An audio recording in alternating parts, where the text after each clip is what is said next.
Okay, so today, again, we're going to start the nature of light, the nature and propagation of light. So I'm going to write it down, in the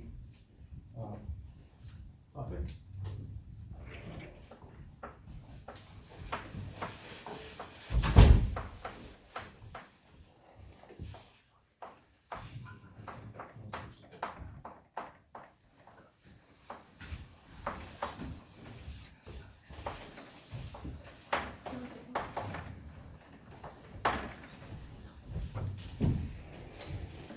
So that's what we're going to discuss today. Let me just erase this a little better.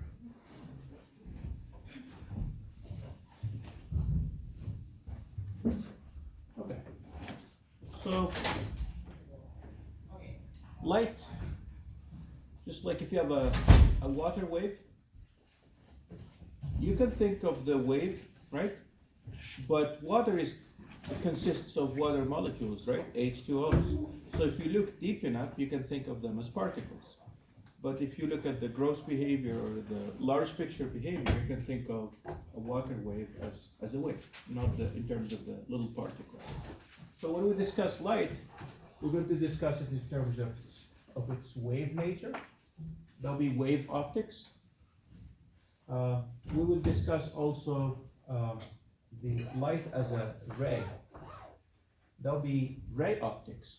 So instead of thinking of light as it propagates like this, we'll just describe that by just a ray going like that in one direction. So this will give us geometric optics. This will give wave optics, wave or physical optics. That's the discussion of like 2 chapters from now. Ray optics is the discussion of these 2 chapters, the ones we're starting right now. And then there is the particle nature of light, which we will discuss later on in 5 chapters. About 5 chapters. Okay.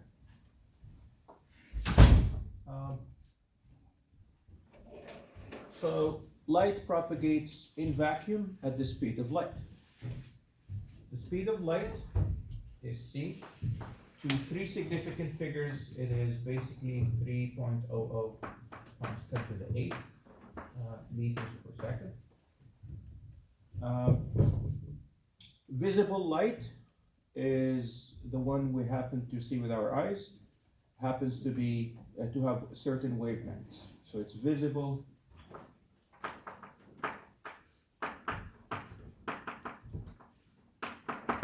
We happen to see somewhere between 400 nanometers to 700 nanometers. So the longest wavelengths are around this, shortest wavelengths are around this.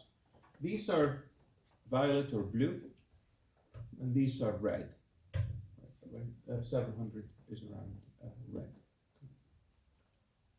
Below this, we can see that's UV, and then it gets shorter, you get X-rays and so on.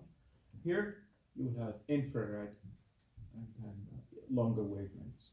Okay. We also discussed that C is equal to lambda times the frequency, where lambda is the wavelength, F is the frequency. Okay. And one more thing before I go to the refraction and reflection of light. One more thing is that light, when it travels in a medium, it will, so this is the speed of light in vacuum, but if it's traveling in a medium such as, for example, water, it will slow down. It will move at a speed that's slower than this. And the slowdown, the speed, the ratio of the speed of light in the medium to its or the speed of light in vacuum to its speed in a medium is the index of refraction. So let me write the index of refraction.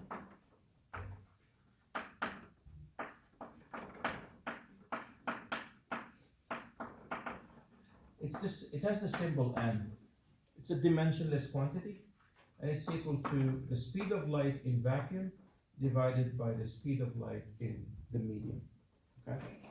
So this is C is 3 times 10 to the 8, the speed of light in a medium such as water, it's going to be a little bit slower. Now, how much is the index of refraction? First of all, it's a dimensionless quantity, right? Speed over speed. Doesn't have any units. How much is the index of refraction? In vacuum, it's just 1, because the speed of light in vacuum to its speed of light to the speed of light in vacuum, you just get 1.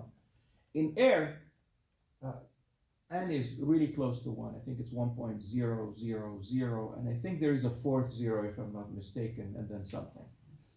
I'm forgetting now. But to at least 3 sig figs, it is 1. Okay? So essentially, in air, it is 1. In water, so let me write down. For water here, it's 1.33. That's the index of refraction in water.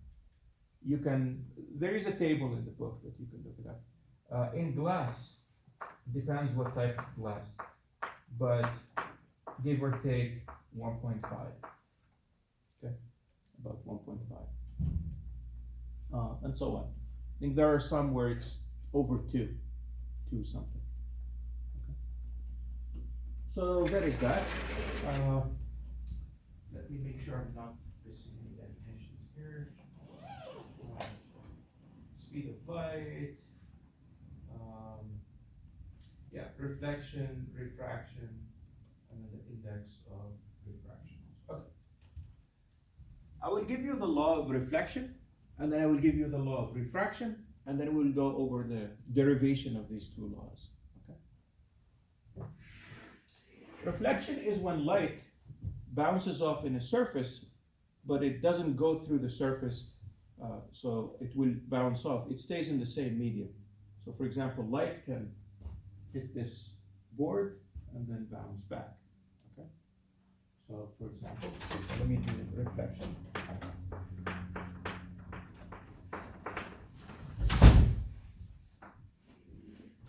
So let's say here is medium 1. Let's say this is the index of refraction here, N1. This is the index of refraction here, N2. And I'm going to draw a perpendicular. This is the surface. That's the interface between them. That separates the two surfaces. And let's say I have a light ray that's incident. Oh, sorry. It's incident like this. Okay. Let's say this one here is theta 1. It will reflect. And when it reflects, it goes in this direction. So this ray here we say is reflected, right? For the obvious reason. Okay. Now the question is, what's the relationship between this angle of incidence and angle of reflection? Let me call it theta 2. I think you know. What is it? They're just equal, yes. So theta 1 is equal to theta 2. Okay. That's it. It's pretty easy. But please remember, the convention is we measure the angle from the perpendicular. Always draw, so here is the surface, make a perpendicular with it, and then we measure the angle from there. Next, how about the one that is refracted? The one that's refracted, it's bent. It will bend a little bit. It doesn't go straight. So the path would be this, right, if it went straight. But it won't go straight. If N2 does not equal to N1, it won't go straight. It might bend away, it might bend towards. I would make it bend towards just to be more clear. So let's say it bends this way. So this one here is the one refracted. Let me call it theta R, refracted. That's the one that gets refracted. Okay. Now what's the law of refraction? The law of refraction. It says this.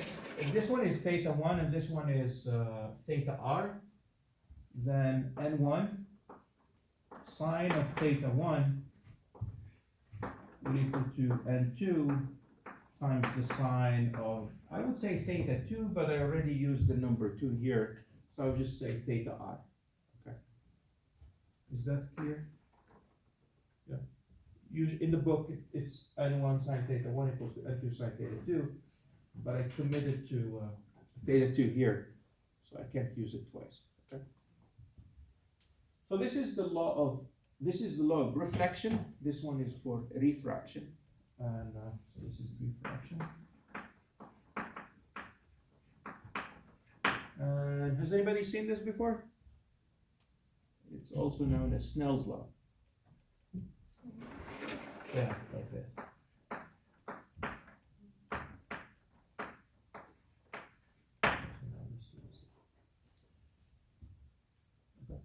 So we're going to go over a little mathematical derivation and then see how we can derive these from one principle called Fermat's principle. I'm going to state that principle, and then we will use it to prove these two. We show how it comes down to that.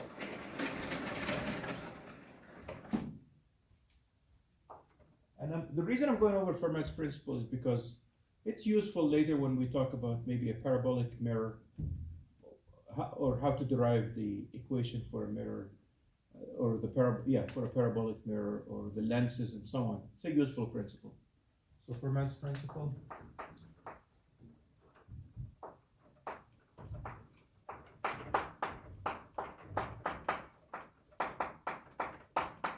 It's Fermat's principle of least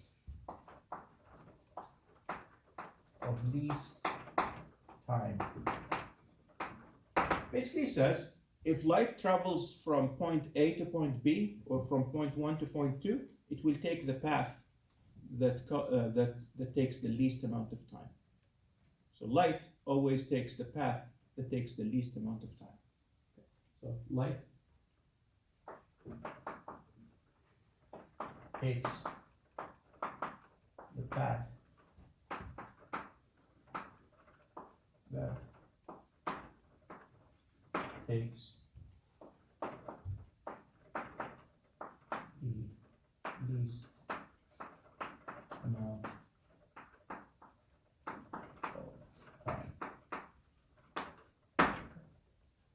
That's it. That's all it says. And this will actually result in these two laws and more. Okay. Ready for the derivation? Let's derive the law of reflection from this. So reflection.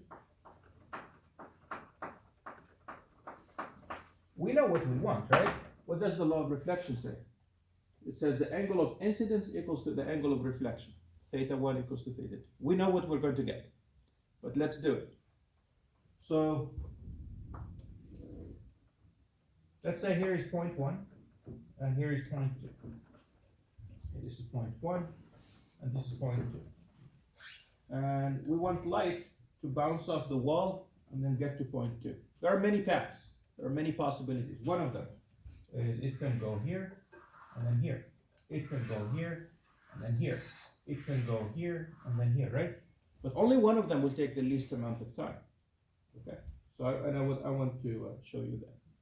So let me erase these things. I don't need them. So let's say the distance from here to here, let me call it y2. The distance from here to here, I'm going to call it y1. Right? This is point 1. And then let's say the vertical distance this way, let's call it L. Okay. Now y1 and y2 are fixed. These are fixed. These are two fixed points. L is also fixed. That doesn't change.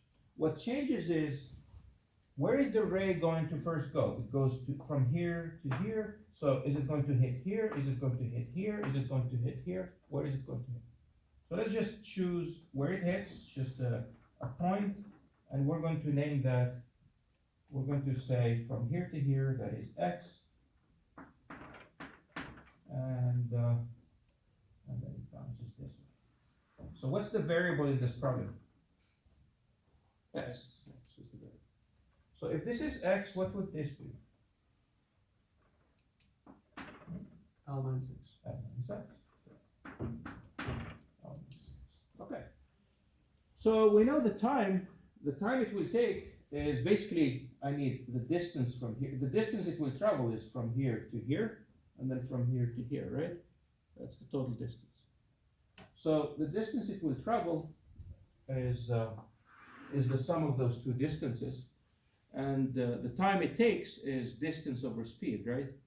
Distance over speed gives you the time. So the time it will take will be the time it takes to travel distance 1 plus the time it takes to travel distance 2. This is distance 1 and this is distance 2. Time is distance over speed, so distance 1 over the speed. The speed is the speed of light. Okay. I'm assuming here it's air. It doesn't have to be air. It could be anything else, as long as it's the same index of refraction. It's the same speed. So on this side, light has the same speed. Okay. Distance 2 over c. Okay. So I have 1 over c times. What's distance 1? Well, distance 1 is this. What's distance 1? How much is that? 1 plus x squared. Yeah, 1 squared plus x squared, right? Square root, yeah.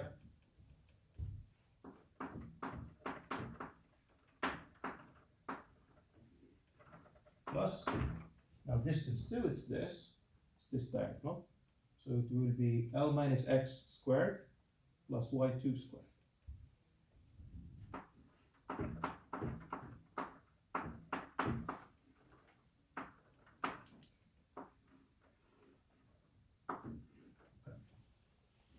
That's the time.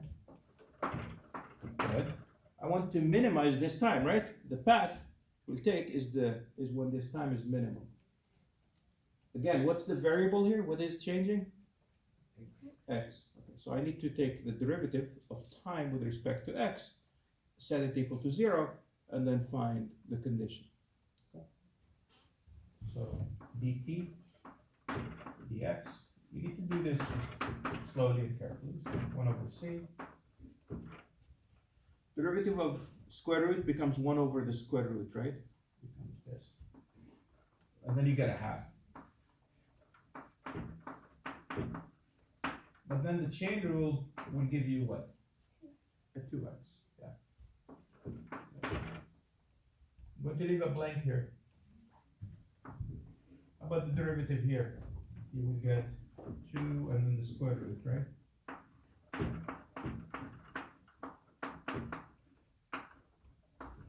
Okay. How about on top? Minus what? Minus, I'll put the minus, and then 2 L minus x, right? Yeah, the negative because the chain rule, there's a minus here. So you get that. And this goes away. No, it doesn't go away. We'll close the brackets, equals to 0. The 2 goes away, this 2 goes away. So now, and then the c also goes away. Multiply both sides by c. Okay, so we get this.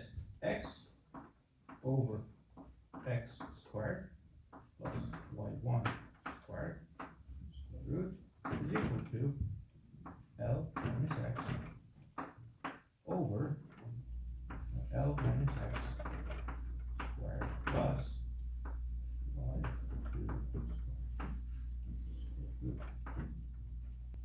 Okay, let's see what this means. Let me draw a perpendicular here. Okay, let's call this angle here theta 1. This is x, right? This is x, so this is x. That's x. X over this, what is that? That's the denominator, right? Yeah. Why does the 1 over c cancel? I have a 0 here, so. Oh. Yeah. Nice thing about zeros. Yeah. So, what is this? This one here. X over this. That's x over the hypotenuse. What is x over the hypotenuse? Or opposite of hypotenuse? Sine. Yeah. That's sine of theta 1, right? That's sine theta 1 equals. Let's look at this one now. Here's this one. What is this here? That's L minus x, right? And then let's call this here theta 2. This is theta 2. Let's use green. Theta 2. So what does L minus x divided by this represent? fine if they did it, yeah. So if the sines of the two angles are equal, the angles are less than 90. So what do you conclude about the angles? They're equal. Yeah. Let's do refraction now. Very similar approach, and I use the two boards. Yeah, so we'll go here. Let's do refraction.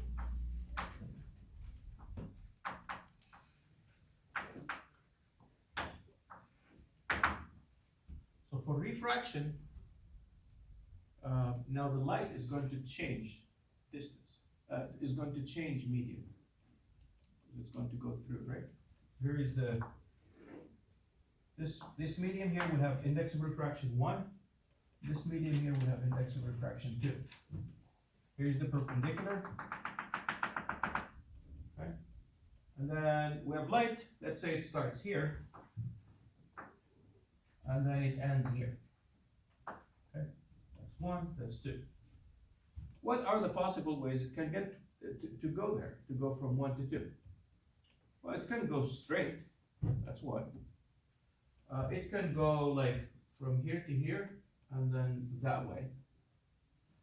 It can go from here to here and then straight, right? So all of these, so it can do this, right? From here to here, that's one possibility. This way is another possibility. This way straight is another possibility. And then there are others. Now, which one? Well, we have to keep it general and then find the one that works best. So the way I like to think of this is, have you been, everybody has been in the beach, right? To the beach. So you can, most people can run faster than they can swim. So let's say you're here, your brother or sister, somebody here, and you want to get to them as quickly as you can. You might think, you know what, I can't swim very fast, so I would just go this way as far as I can get with on the beach, and then go straight, minimize the distance in the water, right? Yeah, and so on. So there are many, or you can say, I'll just go with the minimum distance. So we're trying to figure which one is best, right? So let me erase all these, and then just keep it general.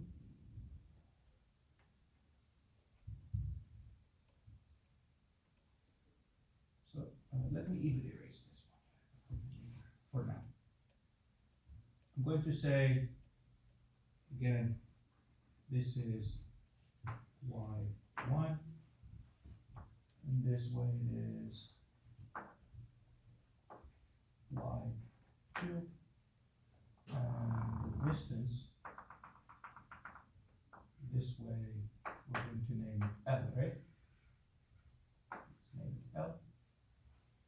And then we're going to just take a guess. We're going to say, maybe I will run this way. By the way, obviously, when you're in the same medium, you're not going to do this, right? You're not going to wiggle around. You will just go straight. So you will, let's say, go this way, somewhere here. And let's call this point from here to here, this distance this way. Let's say that is x. And therefore this distance here is L minus x, right? And then when you're here, you will go straight that way.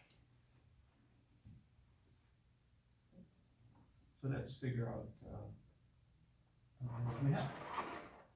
So the time would be t1 plus t2, right? The time it takes to get from here to there and then there. We get.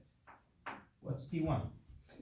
t1 will be distance over time, distance over speed, right? This distance is what? y1 plus x squared, square root.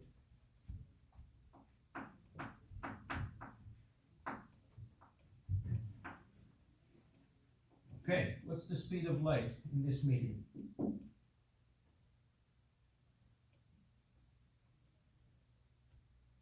This medium on the left. It has an index of refraction n1. So what's the speed of light there? Would be it's there, right? So B will be C over N. So it'll be C over N1, right? So it's going to be C over N1. And then the other one is going to be C over N2, right? It's a different speed. How about the numerator? What do we get? What's this diagonal? Same as before. L minus X squared plus Y2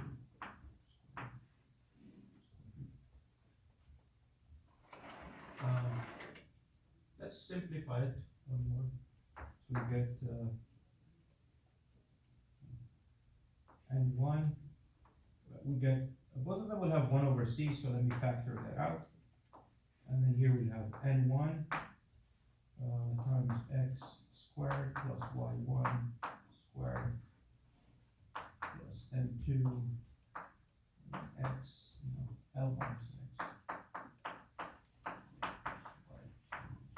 squared. Okay. Now, what's next? What do we need to do? Yeah, minimize the time, take the derivative. So we do the derivative.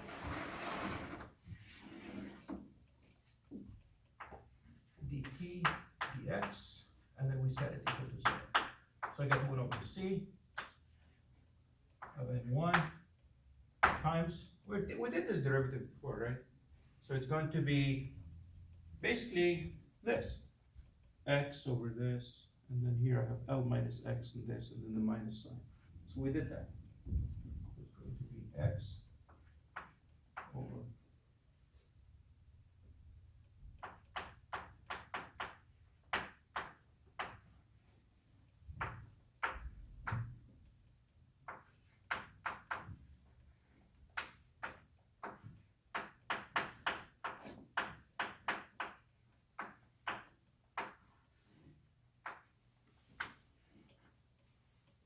up equals to 0. So again, multiply both sides by c, right? So c goes away. And then here we'll have this. We have n1 and then times x over x squared plus y1 squared square root equals to n2 L minus x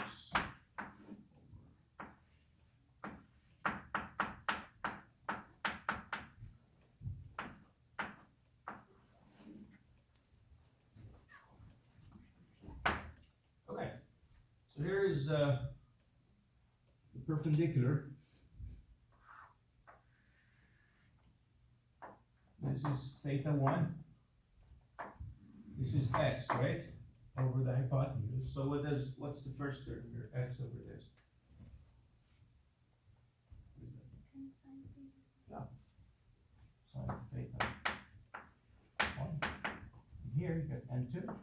And let's call this theta 2. This part here is what? L minus x. And the hypotenuse is the denominator. And so this is what? Sine of theta 2.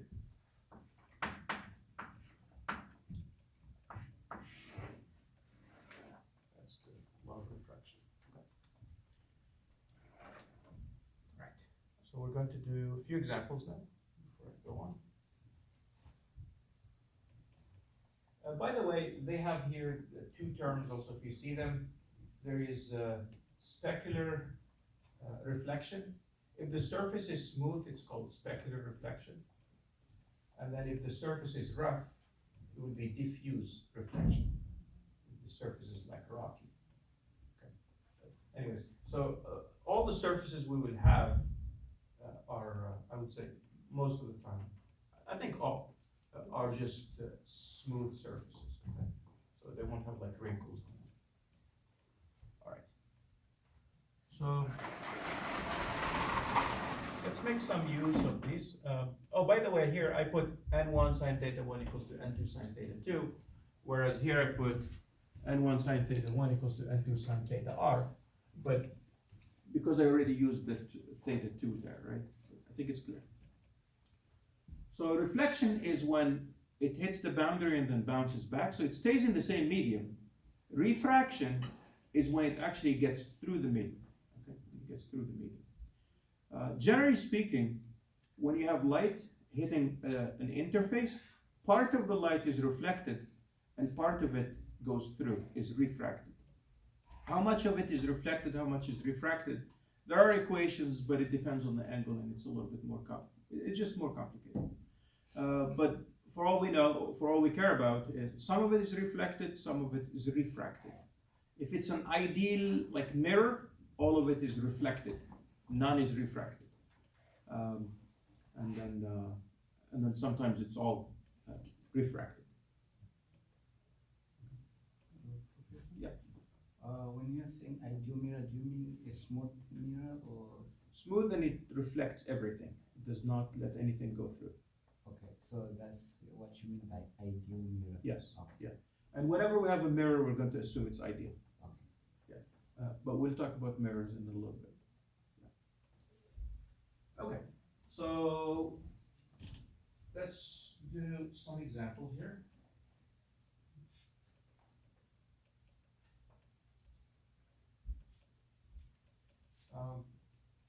Actually, before I get to the example, yeah, there's one little bit that I forget. So when the light changes medium, it slows down, right? The speed becomes less. And we know the speed, Yeah, I forget something. We know that the speed is, in vacuum, let me say this, C is lambda, the wavelength in vacuum times the frequency in vacuum, okay? But in the medium, you will get lambda times F. Lambda times F, right? And it's equal to C over N. Okay? C over N. It slows down by that factor. Now the question becomes, is it lambda that changes? Is it F that changes? Or maybe both? Or we can't tell. And the answer is, it's actually the wavelength that changes. The frequency doesn't. Think about the frequency, you're oscillating something. When it changes medium, right, if you have a cable that's thin, or a string that's thin, and then it's attached to another string that is thick, that's a different medium, and you shake it. The rate at which you're creating waves, or the frequency of the bumps, does not change when it changes the medium. However, the waves, they may become shorter or longer. Okay? So what happens is, F will just be F naught. However, lambda will be lambda naught over N. It is the wavelength that gets shorter, okay, when it changes medium. The frequency stays the same, the wavelength is what becomes short.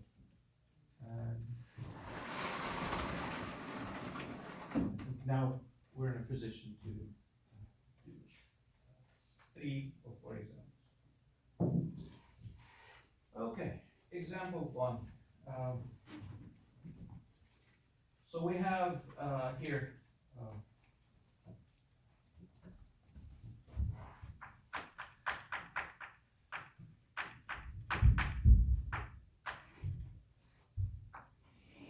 so medium 1 is N1 and it is 1.33, okay? And then medium 2 is N2 and it is 1.52, okay? That's the index of refraction of medium 2. Medium 1 is water, medium 2 is glass. Okay.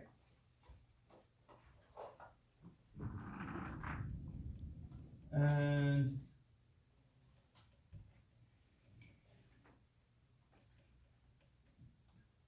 let's say this is 30 degrees. It's 30 degrees. So, first of all, what's the angle of reflection? This way, right? What would this angle be? That'll be 30 degrees. Okay, good. Now, for the angle of refraction, right? Part of it is reflected, part of it is refracted. The one that's refracted, it doesn't just go straight, it will bend, right? Will it bend toward the normal or away from it? What do you think? think of Snell's law. N1 theta 1 equals N1 sine theta 1 equals to N2 sine theta 2. So let's get some intuition, okay? Look at this index. This N2 is larger than N1, right? N1 sine theta 1 equals to N2 sine theta 2. So N2 is already larger, therefore theta 2 must be a little bit smaller in order for the equality to remain. And we'll do it explicitly, and we will see that the angle will actually decrease. So, okay. So we're trying to find the angle. So I have a question for you. So I'm going to put N1 sine theta 1 equals to N2 sine theta 2. Who can tell me what I should put for N1? 1.33. All right. Sine of what? Okay, 30. No. Where do we measure the angle from? 60. I purposely did this to trick you. Yeah, it's actually this one. We need to measure from the vertical. So 60. So that should be 60.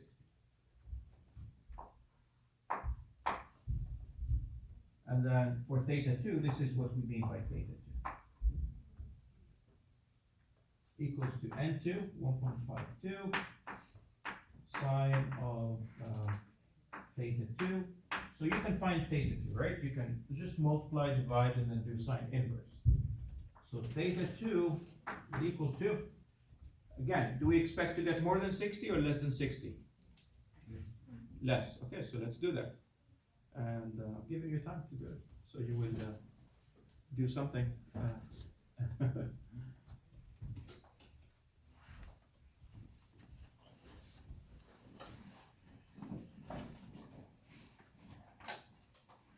Yeah, so the angle will just be 49.3 degrees, which is less than 60. So when N2 is larger than N1, it bends toward the normal. And then if you reverse the process, it will bend away from the normal.